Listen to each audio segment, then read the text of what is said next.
আমার সাথে ঘুরতে গিয়া আমার ব্লগ করার করতে গিয়ে দেরি হওয়ার তাই পিঠা খাইতেছিলাম বাড়ি তোমরা দেখো চৌধুরী সকাল এরপরে তোমার মতো হয়ে যাবো তোমরা কয়ো তাই কতটুকু ব্যথা পাইছে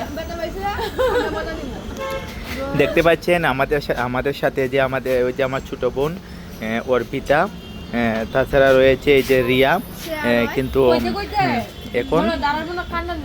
এখন বিষয়টা হলো গিয়ে ওরা যখন আসছে আমাদের সাথে খেতে ঘুরতে ফটোশ্যুট করতে, এখন পান খেতে অনেক সময় লাগতেছে।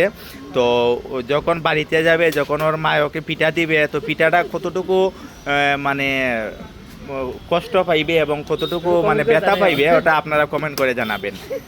আপনাদের কাছে আমার অনুরোধ রইল, আপনারা কমেন্ট করে জানাবেন রিয়ায় কতটুকু পিঠা খাবে, আর ওর চোখের সানগ্লাসটা কি ভেঙে যাবে পিঠার চুপে, আর চুলগুলা কি আরও ছোটো হয়ে যাবে নাকি, এটাও জানাবেন।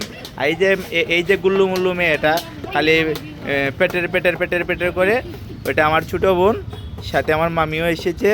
এখন মামি যা পিঠা এখনই দিবে, গাড়ির ভিতরে ওকে পিঠা দিবে, ঠিক আছে?